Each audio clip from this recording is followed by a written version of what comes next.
E nesse vídeo aqui a gente vai conhecer um pouco como funcionava esse sistema, né, da Eslovênia no tempo em que ela era anexada à Sereníssima República de Veneza. Óbvio que nós temos muitas camadas aí, enfim, de história que percorreram esse período aí da anexação, não só da Eslovênia como outras partes, mas eu gostaria de me aprofundar um pouco nisso. Eu fiz algumas pesquisas e, claro, se você tiver conhecimento sobre outras coisas, outros detalhes, sempre é muito bem-vindo que você coloque aqui, né? Que você poste, que você faça o seu comentário, porque pode ser que as coisas entrem em conflito. Porém, eu vou tentar trazer um pouco do aspecto bom e do aspecto ruim para os eslovenos também, por conta dessa anexação.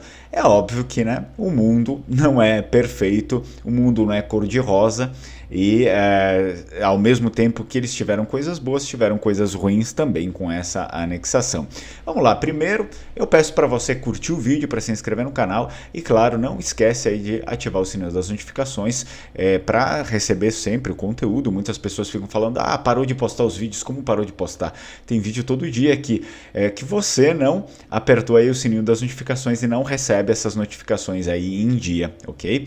Eu sou Fernando Menegatis, aqui é o canal Lenguamar e já te convido para ficar até o final do vídeo. Então vamos lá, olha só, a anexação da Eslovênia pela República de Veneza aconteceu após as guerras vêneto-otomanas, né? As guerras dos vênetos contra os turcos, que resultaram então na expansão territorial da República, né? O Conselho dos Dez era uma instituição cheia de poderes, pessoal. O Conselho dos Dez é como se fosse o Senado, o nosso Senado hoje em dia, com poderes extraordinários de vigilância, inteligência e aplicação da lei.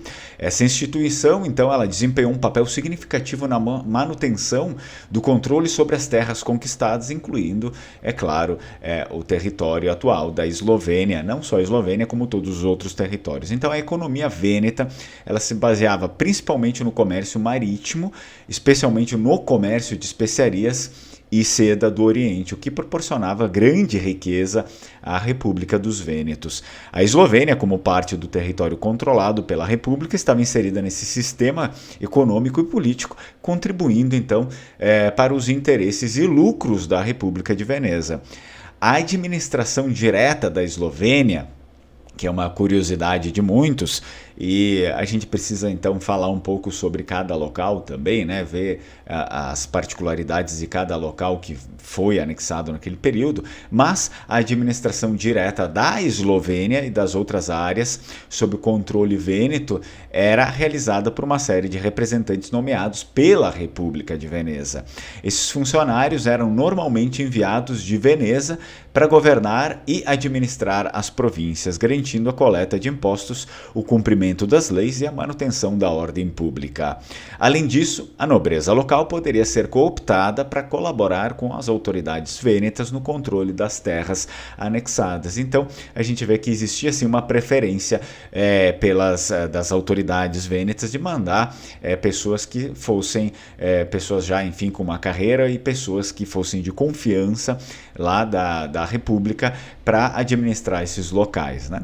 Durante o período, então, em que a Eslovênia estava sob o domínio da República de Veneza, o sistema de tributação era uma parte crucial da administração das terras anexadas e uma fonte importante de receita para a República, né? A tributação na Eslovênia e em outras áreas controladas por Veneza seguiu um modelo geralmente utilizado pela República para financiar suas atividades econômicas e principalmente suas atividades militares.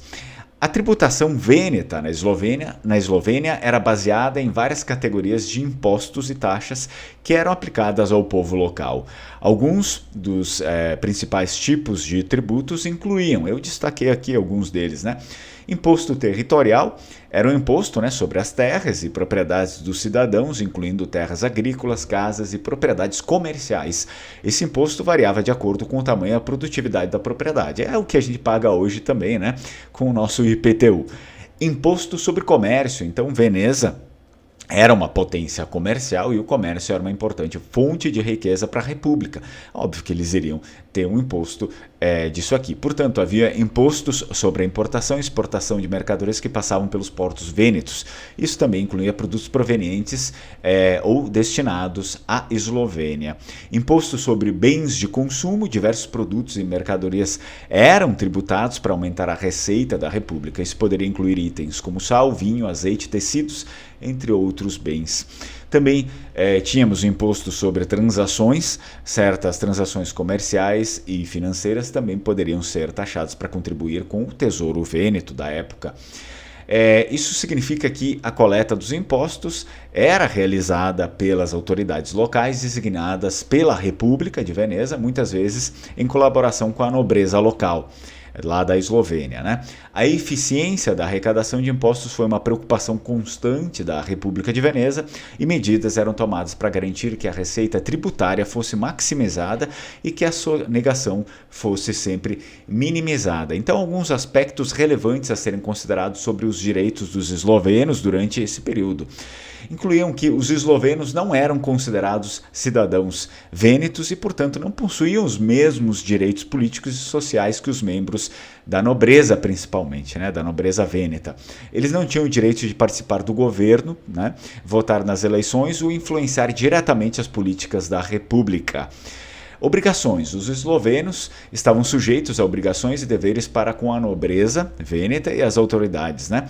Isso poderia incluir trabalhos, serviços militares ou pagamento de tributos. Também trabalhos forçados. Como eu falei, o mundo não é cor-de-rosa, né?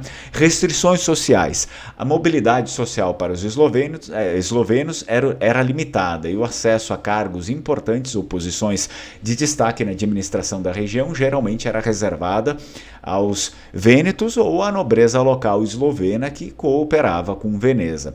Liberdades religiosas, embora então a República de Veneza fosse uma entidade cristã e católica, ela geralmente permitia certa liberdade religiosa aos povos submetidos, o que comprou muita briga também com vários papas por conta disso, né?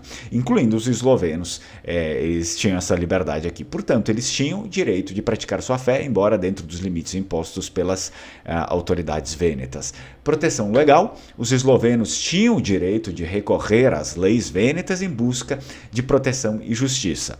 Preservação da identidade cultural. Apesar das restrições políticas e sociais, a Eslovênia manteve sua identidade cultural e linguística durante esse período, preservando suas tradições, costumes e língua eslovena.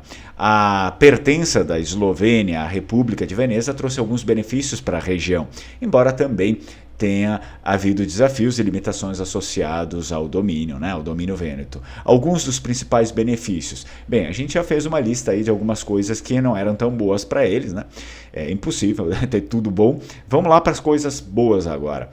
Proteção e segurança. A Eslovênia, como parte do Império Marítimo da República de Veneza, desfrutava de uma maior proteção contra ameaças externas, especialmente das invasões do Império Otomano. Que se metia bastante, né, por essas bandas aí. A República de Veneza era uma potência militar poderosa na época e pôde defender suas terras e interesses comerciais dos ataques otomanos e de outros adversários. Estabilidade econômica, a inclusão aí da Eslovênia nas rotas comerciais da República de Veneza beneficiou a economia local. Veneza era um importante centro comercial, como já dito, né, do Mediterrâneo, e a Eslovênia, como parte do Império Vêneto, pôde participar desse comércio e aproveitar os benefícios econômicos decorrentes.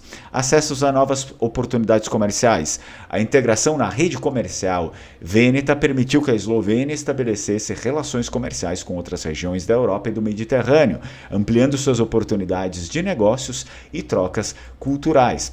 Desenvolvimento urbano e arquitetônico. Durante o domínio vêneto, algumas cidades eslovenas experimentaram desenvolvimento urbano e arquitetônico. A influência arquitetônica vêneta pode ser vista em algumas construções históricas da região. Ainda hoje podem ser vistas. Intercâmbio cultural. A presença vêneta trouxe maior contato com outras culturas e povos, contribuindo para o intercâmbio cultural da região. Isso permitiu a difusão de ideias, conhecimentos e tecnologias. Estabilidade institucional. Sob o domínio da República de Veneza, a Eslovênia estava sob a autoridade de uma república com uma estrutura política e institucional relativamente estável. essa estabilidade poderia fornecer alguma ordem e governança em um contexto histórico em que a Europa muitas vezes estava mergulhada em conflitos e instabilidade política. Portanto, eu ressaltei aí vários aspectos para vocês. Como eu disse, tem coisas boas, tem coisas ruins, né? Nem só de coisas boas é feito o mundo e nem só de coisas ruins. Então a gente precisa, obviamente, fazer uma avaliação e, bem, né, conhecer todos os aspectos ali. Vale ressaltar aqui que a Eslovênia foi apenas uma parte do vasto império marítimo da República de Veneza e sua anexação a Veneza trouxe influências culturais, econômicas e sociais que deixaram uma marca na história da região. A história da Eslovênia é rica e complexa, né? E sua relação com Veneza é apenas um dos aspectos que a gente possa explorar sobre isso, sobre a história eslovena, né? Do desenvolvimento do país ao longo dos séculos. Então, portanto, quem se interessa mais sobre a história da Eslovênia, eu aconselho que investigue um pouco melhor, né? Eu trouxe um breve resumo aqui.